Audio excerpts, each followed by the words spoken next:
आज हम बात करेंगे वजाइनल टाइटनिंग प्रोसीजर्स के बारे में।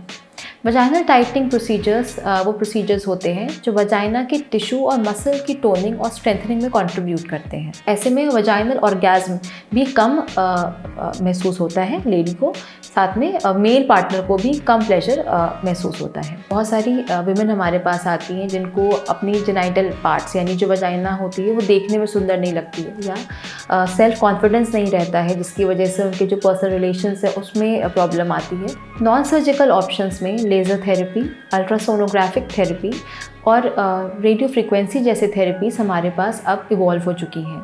इन सब में से सबसे better laser vaginal tightening procedures होते हैं, जिसमें 80 to 90% तक टाइटनिंग हमें मिल जाती है।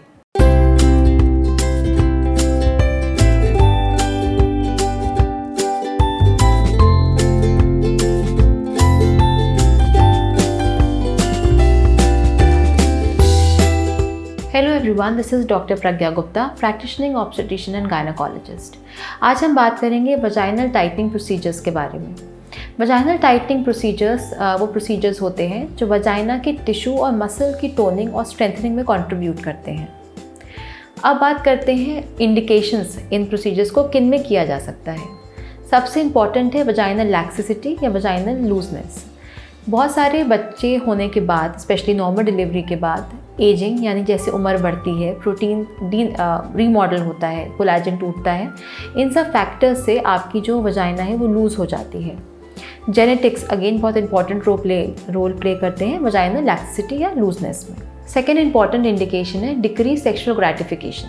जब आपकी वजाइना लूज़ हो जाती है या लैक्स हो जाती है, तो जब पार्टनर आपके सेक्सुअल एक्ट के दौरान पेनिट्रेट करता है तो उसको भी लूजनेस महसूस होती है। अगेन उनका प्लेजर कम होता है, साथ में जो विमेन है उसका प्लेजर कम होता है बिकॉज उनके पास भी एक टाइट वजाइना नहीं होती है। ऐसे में वजाइनल ऑर्गेज्म भी कम महसूस होता है लेडी को, साथ में मेल पार्टनर को भी कम प्लेजर महसूस होता है। थर्ड इम्पॉर्टेंट रीज़न होता है यूरिनरी इनकॉन्टिनेंस या पेशाब का लीक करना। जब आपकी वजाइना लूज़ होती है तो अनइंटेंशनल या फिजिकल मूवमेंट से यूरिन होती है वो लीक कर सकती है। इसको यूरिनरी इनकॉन्टिनेंस कहते हैं। कुछ प्रोसीजर्स के बाद जैसे रेडियोथेरेपी या कीमोथेरेपी के बाद वजाइना की जो टिश्यू होता है उसमें एट्रोफी हो जाती है और ड्राइनेस हो जाती है। सिमिलरली अगर आपको बार बार वजाइनल इन्फेक्शंस हो रहे हैं, बहुत इचिंग हो रही है, तो ऐसे केसेस में भी जो वजाइना का टिश्यू होता है वो रीमॉडल होता है, थोड़ा हार्ड हो जाता है, उसमें लूजनेस आ जाती है और ड्राइनेस हो जाती है। तो इन सारी कंडीशंस में भी हम वजाइनल टाइटनिंग प्रोसीजर्स को एडवाइस करते हैं। Last but not the least, aesthetic improvement of your genital areas. बहुत सारी विमेन हमारे पास आती हैं जिनको अपनी जेनाइटल पार्ट्स यानी जो वजाइना होती है वो देखने में सुंदर नहीं लगती है या सेल्फ कॉन्फिडेंस नहीं रहता है, जिसकी वजह से उनके जो पर्सनल रिलेशंस है उसमें प्रॉब्लम आती है।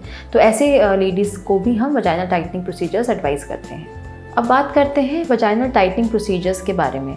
ये दो तरह का होता है, या तो आप ये सर्जिकली करा सकते हैं या तो नॉन सर्जिकली करा सकते हैं।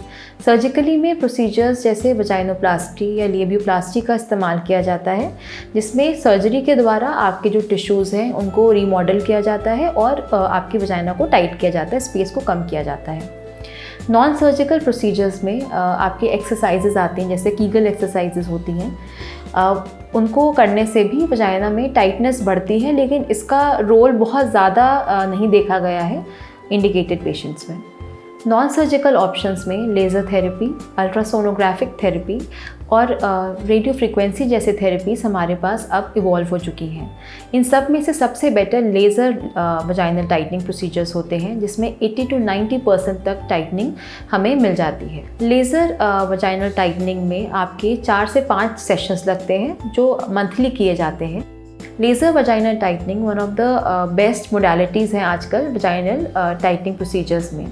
इस ट्रीटमेंट में बेसिकली लेज़र जो होती है उसकी बीम या एनर्जी हम वजाइना की टिश्यूज़ में इंसर्ट करते हैं, डालते हैं, जिसकी वजह से जो आपका कोलेजन होता है, जो वजाइना में टिश्यू में कोलेजन प्रोटीन होता है वो रीमॉडल होता है।